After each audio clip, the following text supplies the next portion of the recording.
All right. Welcome in. We're going to ramble here for just a second, let some people get in here. Welcome to Two Bid SoCon. This is our second live episode recording, sort of our first real planned out one. Last one was like 5 minutes before we started recording. Let's just give it a shot. So, our second one here, Matt. How you doing today, brother?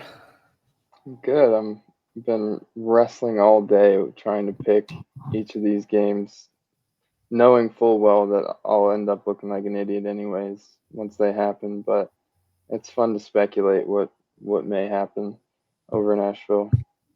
Absolutely. Yeah. So today we're gonna do a whole lot of things here. We're gonna talk about the tournament, um, get our picks for the tournament, as well as after our little tournament preview, we're gonna give our awards picks, who we got for all SoCon teams, player of the year, freshman of the year, defense player of the year, everything they do. And that's the hardest thing ever. We've both found. I'm pretty sure I was pissing people off at the gym today because I was taking like 10 minutes, 15 minutes in between sets, just looking at Ken Palm numbers, trying to figure out if like Quentin Laura Brown deserved a third team all SoCon vote.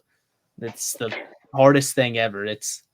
I like doing the third team. I love the SoCon just does 5 players per team, so we're not doing participation awards, but it's so hard. So somebody's feelings are going to be hurt probably.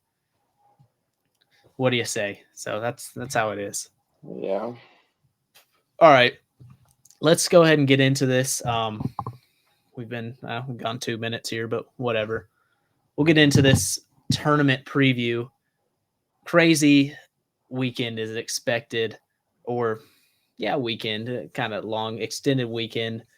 Myself and Matt will both be there, both credentialed media members. Make sure if somebody is if any of y'all are there, make sure to say what's up to us. I don't think I really talked to enough like people who consumed, when I was covering Chattanooga last year. I didn't talk to people um like that were consuming my stories and stuff like that.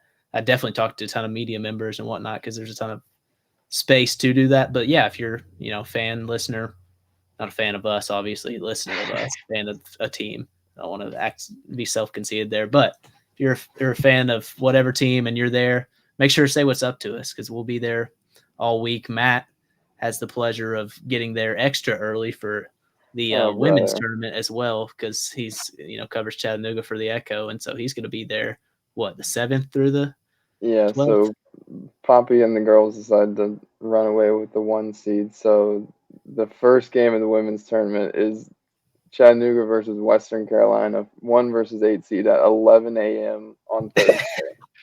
So I will be on the road at like 6:30 in the morning on Thursday, and then my weekend won't end until Tuesday That's after or Monday after the men's championship game. So it's gonna be that's a true long one. dedication.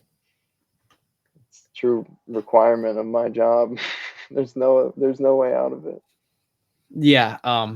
Well, there is because I did it last year and I didn't show up until like the semifinals. Yeah, So but Lexi, our editor, isn't gonna. She's a cross country runner, and they have a meet that ends that Thursday, so she won't be able to get there until Friday morning. So I'll have to cover the Thursday game, and then we'll figure it out from there. you're a better man than me. Is basically it. So all right, but we're here to talk the men's tournament. Let's start off with the first games, March 8th, the true SoCon championship. As we all know, Mercer versus the Citadel, 8 versus 9. Gonna be a fun one. Seriously, I know that sounds crazy to say the two, second and third worst teams in the league, but I think it's gonna be fun. I like both of those teams, and I realistically thought both of them have a chance of knocking somebody off in the tournament. I don't know that will actually happen because they'll play the 1 seed. But who do you got in that game, Matt? And what do you think's gonna happen there? Yeah, first off, I don't know if this was intentional, but shout out whoever at the SoCon scheduled this and made this the first game to really start the weekend off with a bang. It'll certainly be more competitive, well, maybe, than VMI and ETSU. So that'll be a fun way to start.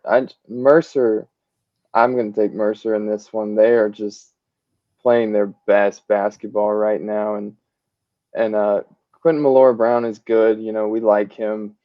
Um, Outside of him, they just don't have the size to match up with, you know, Jalen McCreary and Jake Davis and Alex Holt. Like, it just comes in waves with this Mercer team, and I don't know that Malora-Brown by himself is going to be able to stop that paint attack that Mercer has. So, you know, Mercer's playing their best ball, and I honestly just see them kind of overpowering the Citadel. Yeah, so I actually forgot to mention this. This is the stupidest thing ever. I forgot because great on them having this first game. But this is so dumb, the SoCon, why they do this. And I complained about this last year, and not to be dismissive, but I did have some old heads on me, some old head SoCon fans that were mad that I had this thought. But why are we rewarding seventh seeded ETSU with getting to play 10th seeded VMI in the first round, and also like getting to go to play the 2 seed no matter what? I don't know. I don't like that we're like, I understand going 7-10 and 8-9, but I don't like the fact that, say Uh, VMI knocks off ETSU, are you that a reseeding guy? Is that yeah, you I think don't makes like that UNCG would get to play VMI instead of yeah, Sanford. There's I no reason not to reseed that to me. mhm. That just, like that low key gives an advantage to the coaches of these other teams. Like the Mercer and the Citadel both have some assistant or grad assistant or something like that is already preparing a scout for Sanford as we speak. Like they're not like they say they're No, focused on one game at a time. No, they're not. right. These guys have so many coaches on staff. They're preparing for games, weeks in advance. But especially this, I just don't understand the whole, you know, the whole not reseeding, and it normally doesn't end up mattering because I'm going to pick Mercer here, and then I'm going to pick ETSU as well. So it's not going to matter. But I do think that's dumb to me. And I don't know why they do that. Whatever, it doesn't really matter, and that's such a small thing I'm getting mad about. But it does get on my nerves a little bit. Like every time I see it, and I'm like, dude, why are we doing this? But in saying that, I'm taking Mercer. I think I think Mercer is slightly overrated right now. Not to say that they're bad by any means, because they've obviously, you know, done a complete 180 from where they were earlier in the year, where, you know, they had a chance of finishing ninth in the league. And we had a whole segment and episode talking about, is this it for Greg Gary? Craig And I think Gary's Greg job. Gary's he's potentially bought himself another year. I do think he should be accountable for how they started the year, because they obviously have a good team. But I do kind of think they're overrated right now. And the reason being is because everyone was like, ooh, nobody wants to play Mercer in that first round. Nobody wants to play Mercer. And I'm like, nobody wants to play any of these teams except for VMI maybe this year. All these teams are so good. And not to overly hate on Mercer, because they beat some people, but they've also lost to badly to a lot Mhm. of the best teams too. Just because, teams have had off nights, and McCreary, they're almost exclusively reliant on Jalen McCreary going for 30 points. And that's doable.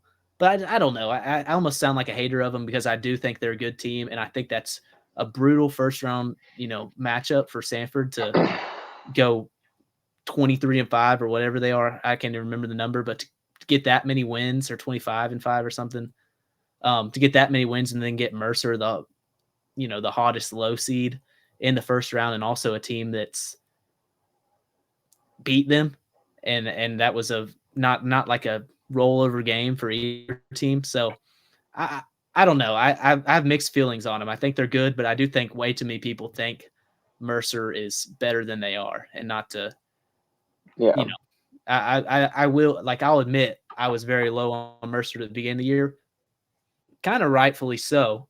I didn't think they'd do anything like they have this long. I definitely didn't think McCreary was going to be this impactful towards winning, but I don't know. But in saying that, I also love the Citadel, and I hate they had to get Mercer in the first round. I wish they could have got anyone else. I don't know, any of the other two teams, because the Citadel just grinds it out and wins games, and that's exactly what Mercer does. They just have the most talented player of the two teams, and it's going to be Yeah. sad kind of to see them go out first round. Yeah. I do still somehow see a world where the speed of the Citadel's guards, comes into play, and if they can shoot well somehow, Elijah Morgan and Madison Durr and AJ Smith, if those guys can combine for a good amount of threes, they could just speed up the pace of the game and beat Mercer. But Mercer's just been so good lately of establishing their pace and playing their way. So I think we're both sticking with Mercer. Yeah, I am, and I agree. I kind of also think Ed Conroy, that's a factor in the game. I think he has done a great job coaching this team to the point where if they won a couple more games that they probably should have won, they kind of rolled over in a few games and lost them, that he would have a coach of the year chance. Now we're going to get into the picks later, and obviously Bucky McMillan's the coach of the year. I think everyone knows that.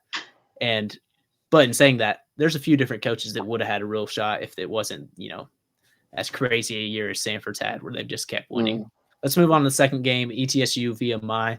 I don't even know if we have to talk about this one that much. I'll be shocked if VMI wins it.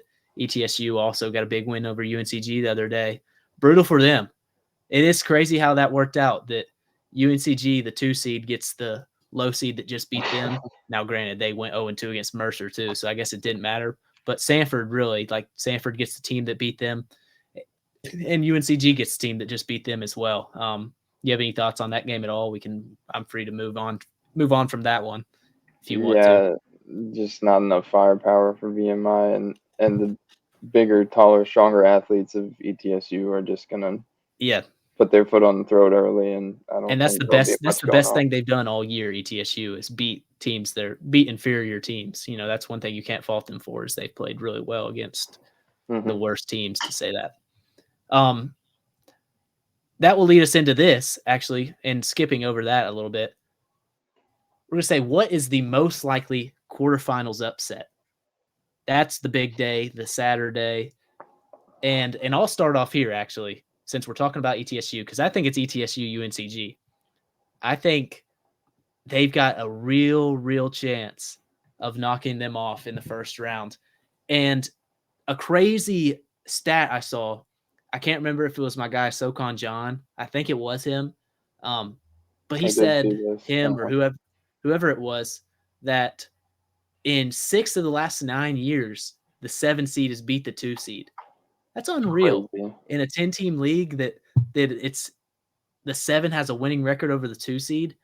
But it makes sense. Like a Chattanooga team last year, I think that's kind of the rare case where they had their best player out. That was just a horrible draw to get, the player of the year in the conference, really, if he had been healthy, get him back. But man, I think ETSU's got a real shot. And I think it revolves around UNCG's lack of depth. I think if ETSU gets hot, I think they're going to muck this game up as they do. And if they can keep Mikal Brown-Jones from going for 25 and Keyshawn Langley from going for 25, they've got a good shot. What are your thoughts on that one?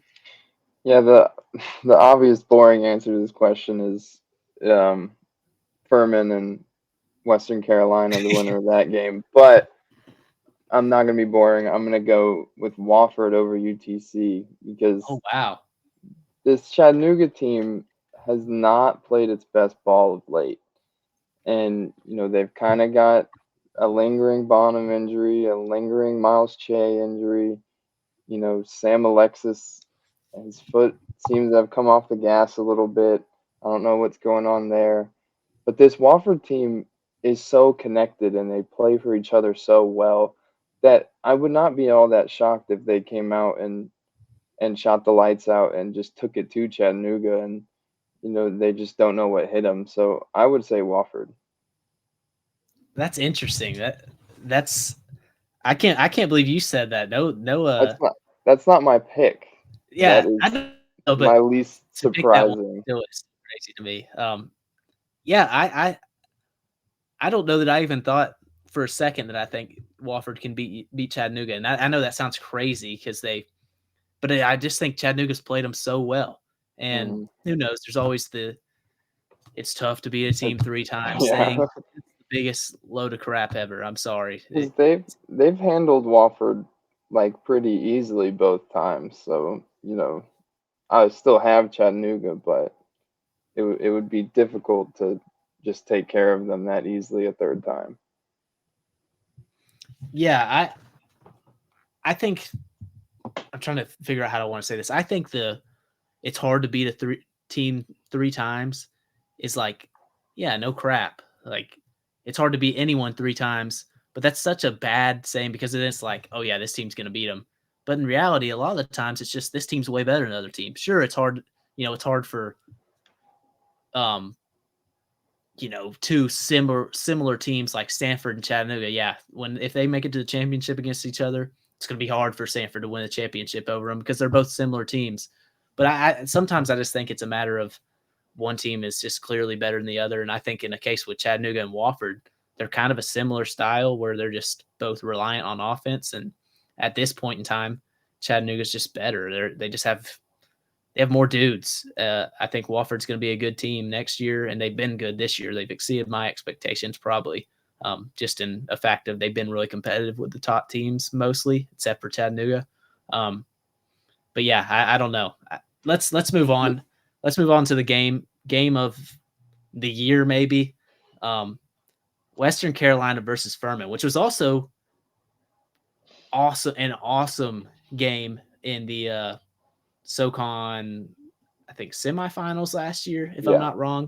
Mm-hmm. And honestly, I thought Western was going to win that game. I couldn't believe it when I was watching it last year. I was standing because I think Furman was up big, and I was in the media room because I was just covering Chattanooga at that point, and I was sitting in the media room eating or something, and Furman was up big, and Western just started the run, and I was like, no shot, and I went and I think I basically stood courtside or just right off the side there, and watched that one, and I couldn't believe it, and that I'm totally blaming that game and watching Trey Jackson dominate the pick and roll with Tyshawn Claude. I'm completely blaming that on my hot take that Trey Jackson could win the Player of the Year if he has a good year. Oh, It was an emotional take because I was standing 30 feet away from Trey Jackson getting mid-range buckets in the clutch, and him and Woolbright carrying that team. That's also why I picked him to win the league. So emotional picks from me. Not on me though. I'm not taking it. If you were there, you would have done the same thing, is all I'm saying. So who is your pick for this game, Matt? Man, I told you before we started rolling that I was just sitting here wrestling with this game for 15 minutes because I just feel like no matter which way I pick, I'm just going to end up looking like a complete idiot. So, with that being said, we watched that game last year, and Mike Bothwell was huge, and Jalen Slauson fouled out, but he was huge for all of regulation. But Shaq and Kobe are gone now. So, despite that, I'm picking Furman because JP Pegues is the great equalizer. He's the best closer in the league, maybe in all of college basketball. And so when it gets down to gut check time, if you had to pick between Woolbright's, poking, prodding, getting to the basket slowly, or JP Pegues' clutch shot making, I'm going with JP Pegues. And again, both teams are super talented, and I won't be surprised either way. My gut just tells me Furman. So I went exactly the same as you. I'm taking Furman, which is crazy. I know you said you thought I might take Western Carolina to win it all. And that's the crazy thing. I mean, 30 minutes ago, I couldn't decide on, if Sanford was winning it, if Western was winning it, if Furman was winning it, if Chattanooga was winning it. I couldn't decide on anyone who was going to win the whole thing. That's just how crazy it is this year. And it's even weirder to say that because Sanford's been as dominant as they have, but that's just my feeling. Watching the games all year and watching how this end of the year's really unfolded, where Sanford looks beatable at times, whereas early in the year it's like, oh my Lord, they might never lose. But yeah, I took Furman, and this is contingent on one thing. I don't know what is going on with Alex Williams. I know he was suspended. Is he just in the eternal doghouse? I can't decide because he's playing. Let me pull up his logs in the recent games. He went from a 25, 30 minute per game score, or player to when he's come back, he's gone 16 minutes, 11 minutes, 23 minutes, 13 minutes. What is going on? Mm-hmm. And as much as, Ben Vanderwaal's played well, I Mm-hmm. really and truly don't believe that coaching staff is saying, yeah, let's put our good role player, Ben Vanderwaal. I don't want to, this is not a shot at Ben Vanderwaal. That's just what he is. He's a good winning basketball player, good role player. Let's play him instead of playing our, all SoCon level player and Alex Williams, because I don't think that's the case. I just think he's still in the doghouse, or, we obviously probably will never know what happened exactly with all that. Actually, I feel like I heard something. I totally am I forgetting what he I got mad at the know. coach or something. Correct. Yeah, it went a Okay. little farther than that. I don't know that it's my place to share that, but it's some pretty good stuff. Okay. It's But deep stuff. Yeah. in saying all that, I don't know that I believe. I know that coaches love to be like, we need program guys, guys that are going to do things the right way, this and that. We might have to sacrifice a little bit of culture for a 16, 20 point per game score to play 25, 30 minutes in the most important games of the year. That's all Mm-hmm. I'm saying, because I don't think I can see Bob Ritchie going out without playing his third best player, who isn't that far off from second or first in all reality. And that's what I'm projecting into this game. So let me say, if Alex Williams goes out and plays less than 20 minutes against Western Carolina in the SoCon tournament, again, I don't think that's going to happen.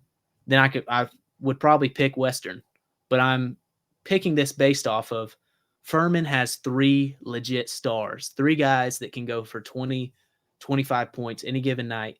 And one of those stars, JP Pegues, is, like you said, one of the best closers in college basketball. And the clutches already has a whole 5-minute highlight tape of clutch shots in his career. And he's really only played 2 years of real minutes. It's unbelievable. I'm taking them.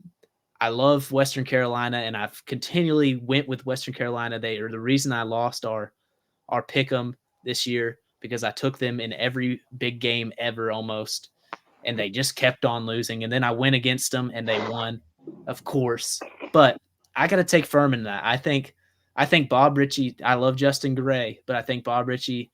They run really good stuff, and it really works in the postseason, in my opinion.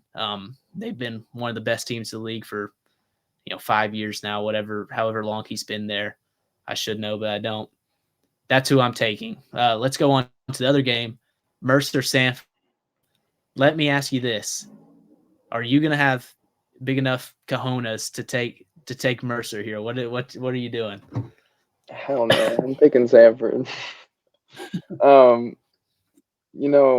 I think the first 5 to 8 minutes of this game will be very telling, because if they come out and Mercer is able to handle the full court press and not turn the ball over and kind of slow the game down a little bit, and get McCreary and Jake Davis going down low, I think they're gonna be able to stay within striking distance, and they'll have a chance down the stretch to win the game. But if Sanford just comes out and pounces on them, and they create 2, 3 steals in a row and get open looks in transition or what in the half court, whatever it is, I don't see Mercer having the firepower to make a comeback if they get down early. So, it will be interesting to see if they can stay within striking distance, how much buckyball is Bucky willing to play, when it matters most. If it's a close game with 3, 4 minutes left, do you pull off the pressure? Do you quit the constant subbing and just play your 5 guys? Um, I think that's one of the reasons everyone is so concerned with this Sanford team. I mean, they're obviously the favorite, but there are some doubts that I've seen in the media a lot of what they're going to do when the time actually comes. But you've got to think that Sanford's 5 best guys are on par with the other 5 best guys around the league. So, whether they blow them out or whether it ends up being a close game, I've got Sanford. Yeah, so we'll have to see. I think Sanford's success in this tournament also depends on a certain player, and I think that's AJ State McRae. Mm. From everything I've gathered from some people, is that he's expected back for the tournament, or at least that's the thought. He hasn't played in whatever many games. Thankfully, Achor and Jaden Campbell came back last game, because it would be getting really iffy if both of them were out too still. But I think AJ State McRae was, a lot of nights their best player early in the year. Him and Achor really, were the two guys. Achor also obviously had some big performances that really upped his averages and made him look, like a guy who's going to get a first team pick for us. But I don't think I think his averages are significantly better than the other guys, but I don't think he's been significantly like the best player all year. That's not to take away from him. That's just to say they have a ton of really good players. But I think AJ State McRae is really important, and having him and Jaden Campbell out there, that they're both cash from three, both can really drive it, hit the floater, will be huge. And I'll have to see if he, has any rust, because a team like Mercer that can muck the game up like they can and has a star like they do, they honestly, Jalen McCreary, with how he's been playing lately, could be the best player on that court. Do I personally believe that? No. But it's not out of it's almost likely that he, has a chance that he's the best player in that game. But no, I'm still going to take Samford. It would be really awesome, just the most SoCon thing ever, if Mercer somehow beat them. Not awesome, like I'm rooting against Samford, but just the underdog story is always cool. But I got to take Samford. I think at full strength, they've got so many dudes. We sit there and talked about it forever. I know that I'm going to be a guy in a few years when we're talking about this team. I think back to the Chattanooga team that won a few years back on the buzzer beater. How one thing I always talk about when I'm talking about how good that team was, just how crazy talented. I talk about Darius Banks being the third, fourth option every night, and he was a 1,500 point scorer. Samford is going to be so funny in a few years when we talk about Garrett Hicks coming off the bench and playing 15, 20 minutes a game. A guy who scored 1,500 points in college is the sixth option on this team. It's so crazy how deep they are. Obviously, they can have a cold shooting night or stuff like that, but it's going to be really hard for a team like Mercer to get them at full strength. Yeah, I think when it comes to State and McRae, if you look at the numbers in terms of metrics and defensive rating, he's one of the best defensive players in the conference. So, I see them getting past Mercer without him, because Jaden Campbell can step up and things like that. But when it comes to the Marcus Fosters of the league, or say they get Western and it's, Woolbright or Campbell, or, he would likely be guarding Trey Bonham if they got Chattanooga, whoever it is, that's where it's going to get tough for them if he's rusty or he's not 100%. But I still see them getting past Mercer, whatever he looks like. Yeah. All right, let's go over. We're totally skipping around a little bit. We're not just going straight down, but I want to go to the next game in that bracket side. I want to do Samford. I think we both took Samford and Furman. So let's talk Samford versus Furman. What our picks are there. Just a quick thoughts on it. We're going to do live shows when we're there in Asheville. That's when we'll really get into some deep previews before the games, and we're going to talk about the games that happened, obviously. But here's my thoughts on that game. If Samford gets Furman, I'm picking Furman. That's crazy to say, but Furman matches up so well with them. And let me get into that a little more. But if Samford gets Western Carolina, and I think Western Carolina, I picked Furman, but I was picking Western Carolina at the gym earlier today. I couldn't decide. If Samford gets Western Carolina, I think Samford makes it to that championship game. But I said this a few weeks ago, Furman, man, they just match up so well with Samford. It's crazy, especially when Garrett Heen's playing really well. I think Garrett Heen playing well can have a similar impact or get close to negating Achor, who's been awesome. And then when you got Foster, Williams, Pegues out there, those guys can go right with Samford's guys. I think Furman's 5 best are just as good as Samford's 5 best. The problem is we've gotten Samford's 5 best a lot more than we have with Furman. They've been a whole lot less consistent. But I think when those two teams are going, playing at their peak, I have a tough time picking against JP McGee's and Marcus Foster and Alex Williams. I know this, it's crazy because they're 16 and 14, but we all know, they've been hurt and whatnot. And then they've had a lot of disappointing games to where they make no sense. But there's just something in me that thinks, postseason Furman can really, really play. And I think Richie and them, maybe I'm over believing in Bob Richie, but I think they're going to have them ready. And that's a team, they gave Sanford their first loss of SoCon play.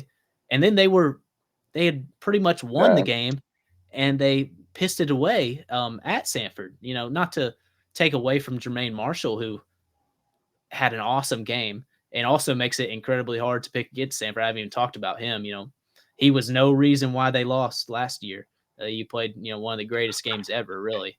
But I just think that Furman team, it may have been better for them that they, lost that game against Sanford, because they may have came in like, we're 2-0 against these guys. We got it. Whereas now they're like, man, we should be 2-0 against these guys. We know what they can do. Let's go show them. So that's my pick. First upset, but it wouldn't shock me at all if it's Sanford again. I don't want to act like anything that we're picking right now is like a set in stone. Oh yeah. This is it. I may see the first, Saturday games and change this pick, but right now my pick is definitely, or not definitely, but it's Furman. I think those guys are going to get it done. It's crazy that we're at this point in the year, and that's who I'm taking, but it is.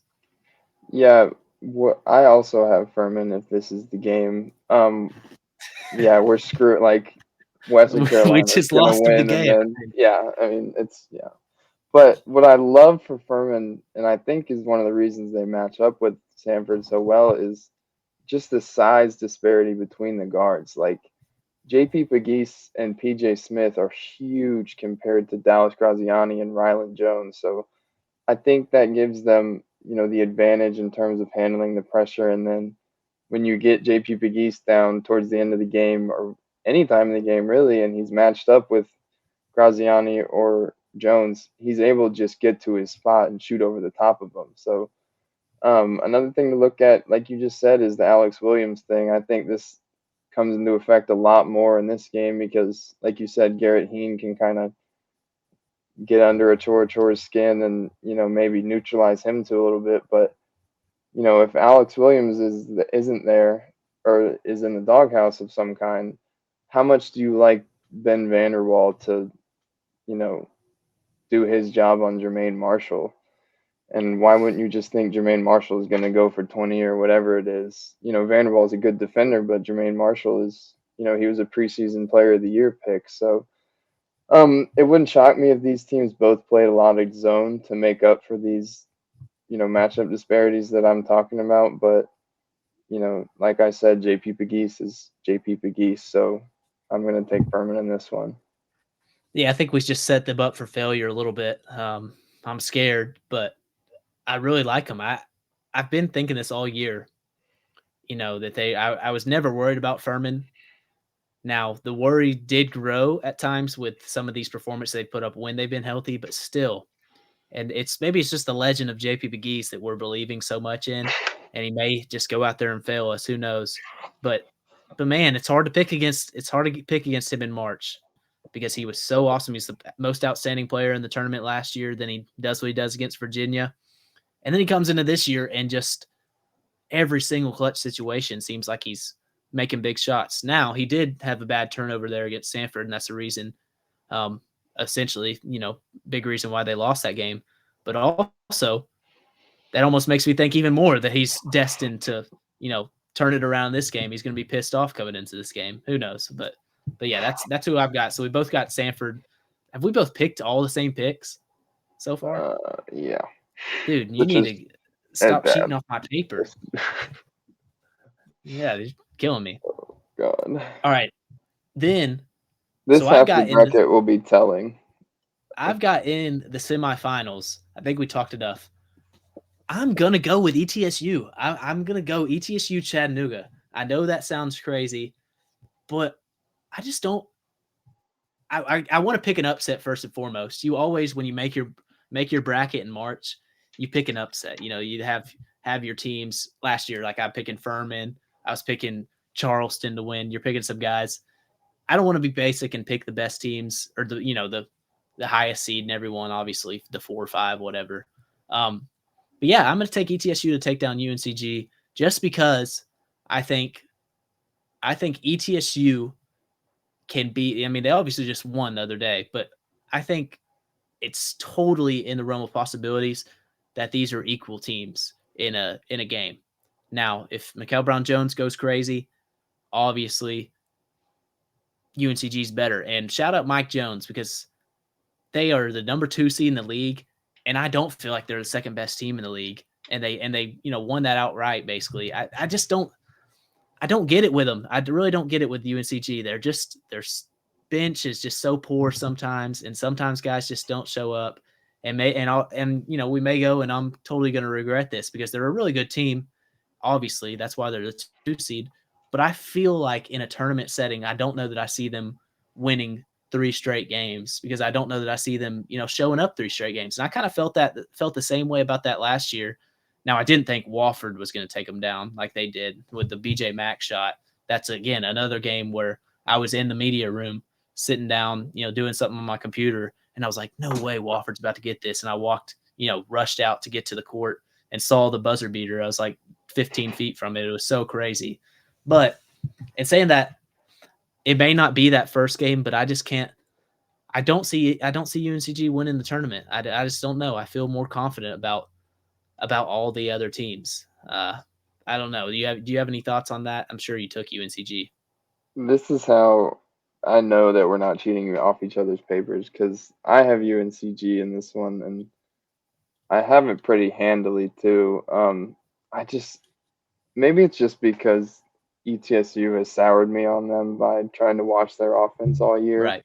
Maybe I just have a personal vendetta against them, but I do have UNC Greensboro, and for me, it just starts with the Langley twins have been in this league for too damn long to come out in their super senior season or whatever it is and just lose the first game. Like I think Jaden Parker is going to be good on Brown Jones, and maybe he's able to quiet him down a little bit, but it's going to come down to the Langley twins, up against Asamoah and Peterson, and I just see them, finding a way at some point. Like it is hard to see them winning 3 games, but it's not hard to see them winning 1. This is where UNC Greensboro's ability to win different types of games is going to come in huge because, if their offense isn't there, ETSU's offense probably won't be there, so they're going to be able to slow the game down and get stops down the stretch when they need to. But if they come out and the offense is there, it's going to be hard to see ETSU keeping up with that. So, one thing I wrote down is look for a lot of pick and pop with Brown Jones if Jaden Parker is on him. Like Jaden Parker is a decent perimeter defender, but if you can get Brown Jones space, like we said, he's a 45% 3-point shooter. He's not a volume shooter, but if you can get him out there in space, maybe he hits a couple and he's able to, get Parker further out and then drive to the basket. So that would be huge in determining it. But I think it just comes down to the Langley twins and them being able to get it done. Yeah, you're probably right. And the only reason I take ETSU is, like I said, I kind of want to be different. Like I don't know that I don't totally believe that, but at the same time, I do believe. I don't think I'm going to regret not picking UNCG. Maybe I will. And I like you said, I think you have differing opinions on this, so that's good. But I just, again, because I had the same gut feeling last year, and I know this is a completely different team, obviously. I just had the same feeling about this team that I didn't know that they were gonna.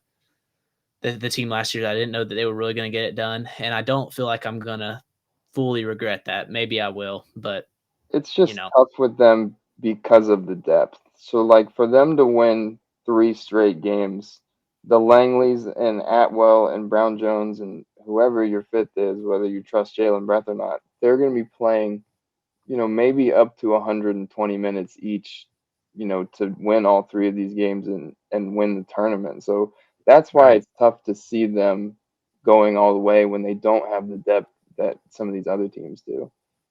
But then again, I could totally see Brown Jones averaging 25 points a game Exactly. and Keyshawn Langley averaging 20 and Donovan Atwell shooting, 50% in this tournament. We'll see. And shout out Donovan Atwell because he wasn't on any of my teams that we'll do here in a little bit, but he shot, what did I say? He shot like 43% from three, and he's taken And he's like a 8 a volume game. shooter, He's yeah. taken a ton. He had a great year and is primed for a big year next year. So I'll I show do him want to some love. say, I just hated on him a little bit.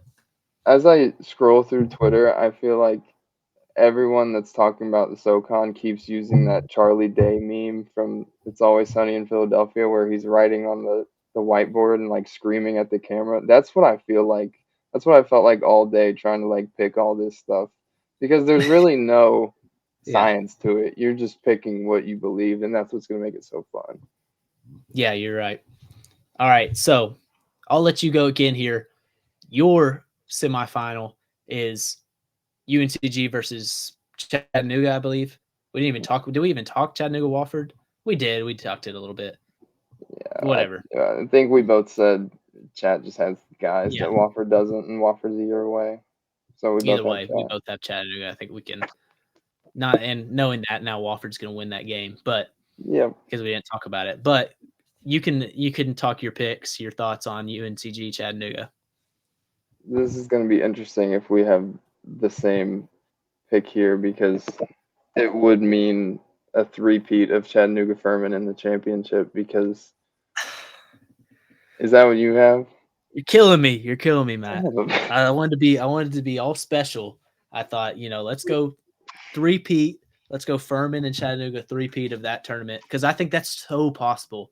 Let me say first, man, did Chattanooga get a great draw?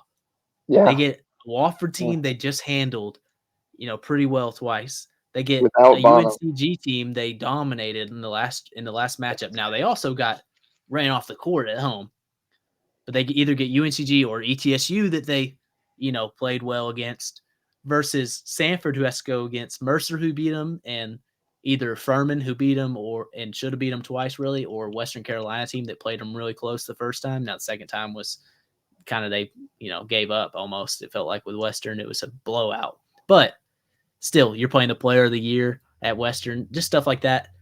Crazy how the one seed got such a tough draw, whereas you feel like Chattanooga and UNCG to a point, they made it out. This side of the bracket is awesome for them. Like I know those coaching staffs are like, nice. We don't have to see any of those teams to the championship. Continue on your thoughts on UNCG Chattanooga. Yeah, it really just is all matchups because if somehow there was a world where Chattanooga fell down to the fourth seed and they were on the side of the bracket with Samford, I would probably pick Samford because I don't like how Chattanooga matches up with them. But they do get this UNCG team, and like I said, this UNCG team is not deep at all, and Chattanooga isn't the deepest team, but they have guys off the bench, and I really just think it comes down to Honor Huff and Trey Bonham against the Langleys, and what we've seen in their past two games is Alexis and Mikal Brown Jones kind of just neutralize each other. Like they just kind of club each other to death down in the paint, and you know, like neither of them get the upper hand on each other. But what we saw in Greensboro with Huff and Bonham was just spectacular shot making, and I feel like that's.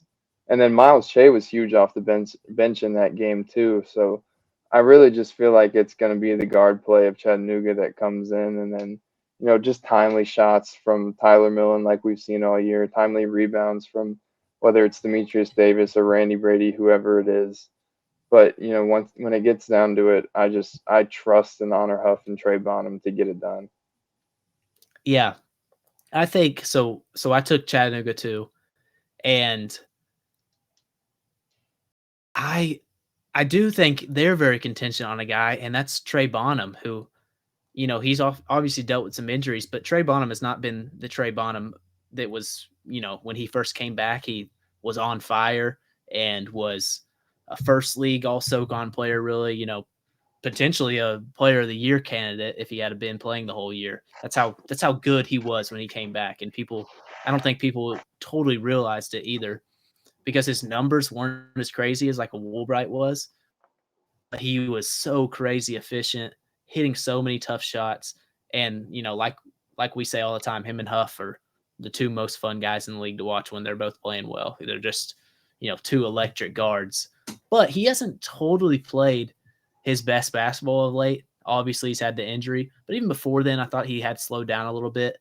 Now, my thought and why I'm taking Chattanooga, I think he's going to be playing good basketball. I think him and Honor Huff will rise to the occasion. But in saying that, if he doesn't, it could be, trouble for them. And just like we've talked about all the time, those big lulls they go on could come back to bite them, especially against a team like UNCG that can really control a game, and that's how they lost to UNCG earlier in the year is they had a horrible start and the game was over at that point. Like there was no coming back from it because they dug such a big hole. So I could totally see that coming or see that happening. But I think Sam Alexis does a pretty good job on Mikal Brown-Jones. Even if Alexis, kind of like Bonham, hasn't played totally his best basketball to finish the season, I think he does a good job on Brown-Jones. I think Jan Zedek playing well has really made them a real contender in the SoCon. It almost felt like early in the year it was kind of like a top tier, and then Chattanooga was there below it. Now that Zedek is playing well, Miles Chase playing well, and then Bonham and Huff are, real stars, and Alexis can make a difference on defense, I think they're good, man. I think they've got all the pieces to make a run to the championship. They've also got the tendencies to lose first round and definitely lose in the second round when they have those big lulls. I think that's that's their fatal flaw. And that's ultimately, I don't see a way of Chattanooga losing in the SoCon without it being them going on losing to some 15-0 run in the middle of the first half or something like that. I don't think there's any way. Now there may be, but I don't think they're going to lose some just close game, just regular game like that. It's going to be they had some horrible stretch and they're going to lose the game because of that. I don't know when it's going to happen, but it could happen. But in saying all that, I'm still going to take them in that one. Yeah, I think a huge part of this game or this theoretical game would be Jan Zedek, like you said. You'd said before we started broadcasting that he's like near the top of the league, or he's Chattanooga's top usage rate guy. Yeah, he's got the highest usage rate on the team now. Yeah, that comes from like he's just such a mismatch for a team like Greensboro. Like if you put Jalen Breath on him, you just pick and pop him, and he's either able to shoot the three or he's able to get a foot and go to the cup. If you put a Tim Caesar, a Jordan Sizono on him, something like that, they're just going to pick and roll him to the basket, and he's a good passer out of the post, so he's going to make the right play, whether that's him getting an easy layup or kicking out to a shooter of some kind. So he's going to be huge throughout the tournament for them if he can, produce offensively.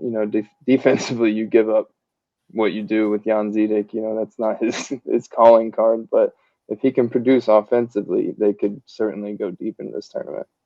Right. And we talked about it all the time. Jan Zedek accepting his role of like, hey, I'm going to pick and pop every single time, and I'm going to shoot it every time if y'all don't step up. That's the best thing he's done all year because he's butter from three. I mean, his jumper, he's got good range. Feel really good about it most of the time. You can see when he's going to miss it. He takes some, has some bad releases. But, man, him doing Chattanooga, shout out Dan Earl, their whole coaching staff for making that change because Jan Zedek has always been one of their best five players.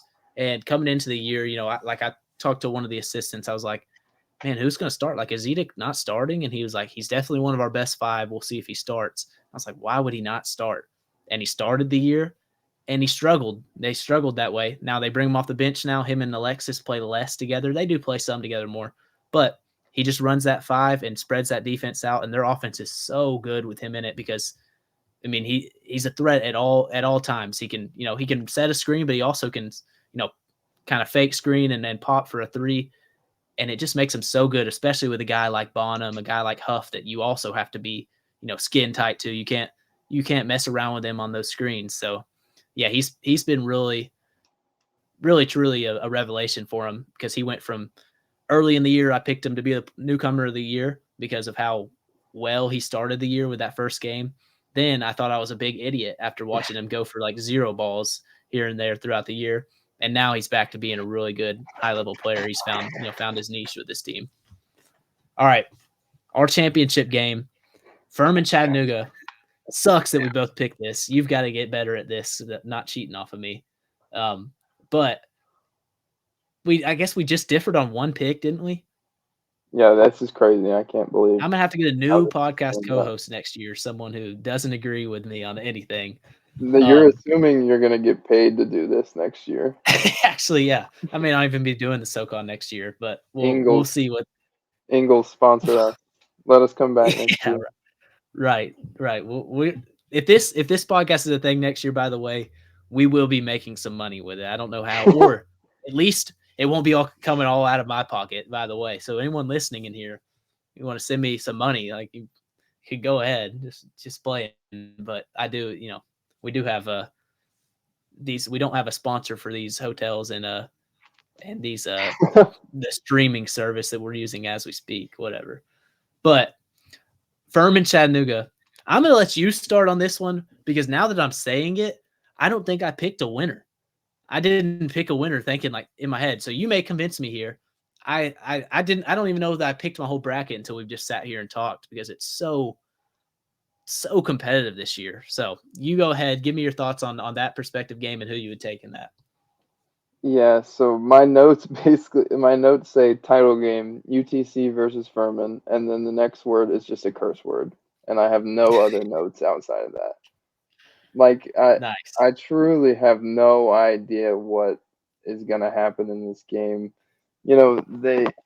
Chattanooga would match up better with Furman than a lot of teams because you can put Bonham on Pegues, and Bonham's a good perimeter defender, assuming he's back at 100%. And you would think that Sam Alexis can match up well with Garrett Heen. He didn't last time in Greenville, but this is going to be an interesting game would be an interesting game because how do you guard Marcus Foster if you're Chattanooga?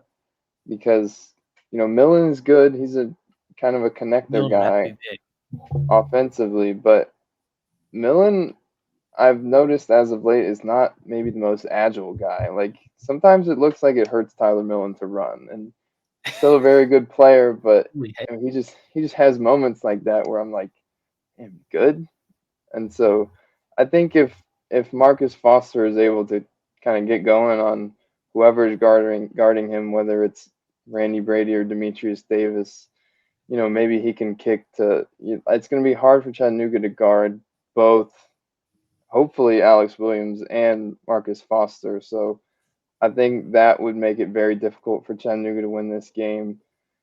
Depending on who's got Huff, if it's Carter Witt, maybe that's a good matchup if you're Chattanooga. But if they just stick PJ Smith on him, it's kind of the same thing I said with Furman against Sanford, where just the size of their guards could be too much for Chattanooga. And JP Pegues isn't just a 3-point shooter. Like if Trey Bonham comes out of the game and you end up with Honor Huff or Miles Che on him, he's gonna put his back to the basket and get down there on whoever it is. So, just with all these matchup problems for Chattanooga, like how much do you trust Jan Zedek on Alex Williams or whoever it is?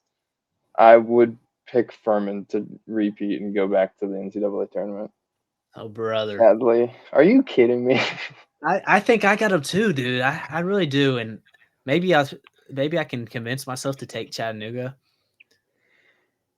I don't know, man. I don't know that I can. This. Let's just say all of these picks are subject to change before game time. If you see us tweet that we've changed our pick, that counts. Yeah. Because I'm just gonna wrestle with this throughout the whole tournament. So yeah, man. So here's my thing with Chattanooga. A little bit like with UNCG, where I don't know that their depth is going to hold up or those stars are going to be awesome for 3 straight games. Again, I've talked about this so much. I don't know that I see Chattanooga not just randomly falling apart in a game for 3 straight games. It's almost like they, take all year. They've almost said they'll take 2 steps forward, then 1 step back. They just continually have some like They just lay an egg. And I feel really good about them. If after they lay that egg the next game, they, have a great game every time. But in this time of the year, you don't get a next game. It's over if you have that type of performance. So, but Furman's sort of been the same way a little bit. But I think I'm going to take Furman. I hate it. I hate to say it because I also think Furman could lose in the first round. That's the biggest problem with it. This But all man, I collapses think because Vontarius Woolbright goes for a 30-point triple-double. yeah. I mean, Yeah, no, I just think, like you said, Foster and Williams. I think Williams is going to have a big impact in this tournament because I think he's going to play.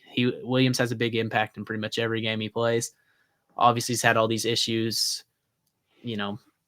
with the coaches and stuff like that. Where, who knows after all this has gone on if he's going to even be at Furman next year. But for sure, if he's out on the court, he's a really good player. Having two wings as good as that, and then also having a point guard that's, probably second or third in player of the year voting, really, is just a lethal combo. I believe in PJ Smith to, I think PJ Smith really knows his role and plays good basketball. And then I think Garrett Heen, it's going to come down a lot to him as well to just continue to build off kind of the good performance he's had lately. But yeah, like you said, I don't know that they match up the greatest Chattanooga does with Furman because they obviously got killed last game. Now, Bonham went out with injury, but that game was pretty much decided, even though it was early second half. But also that first game, yeah, you can also say that first game Chattanooga dominated them, but it just felt like it was Furman playing horrible more than Chattanooga playing. No Marcus Foster in that one. Yeah, right. But also, it just felt like Furman just could not buy a bucket. And it didn't feel like I saw some people saying like Chattanooga defense, blah, blah. No, it wasn't Chattanooga defense. Not to say that they didn't play good defense because they can play good defense, but I don't think that was what, I remember that was my feeling watching that game is that was not the reason they lost that game. I think the reason they lost was because nobody could buy a bucket. They just kept on missing shots they normally make. So yeah, I'm gonna take Furman in that one. I would not put money on Furman to win the SoCon title. I can't believe that's who I've got going through this, but man, this is going to be a fun weekend, and I could definitely see Sanford winning it. I think Sanford, obviously, they're the favorite, and they should be the favorite. And I only picked Furman because I thought they matched up so well with them and have played them so well the past few times. That's about as bad as it. I think if Sanford played Furman in the championship game, I'd feel better about Sanford than Sanford playing Furman in the second game of the tournament, if that makes any sense. Because I don't know that I feel good about Furman or Chattanooga putting 3 straight good games together. But I do think they can put 2 straight together and both make it to the final. So when you get to that point and it's 2 teams that, haven't been super consistent, you never know what you're going to get there. So that's ultimately my picks. All right. We've almost got an hour here. We got a lot to get into. We can yap about this. Yeah, let's actually, because I think our service does an hour. Let's end this stream real quick, then restart it, and we're just gonna do 2 episodes on Spotify and YouTube and part all that stuff. So part 2 is gonna be our picks and reasoning behind those. We'll be right back, like 5 minutes. I guess I got to reset it real quick, so we'll see.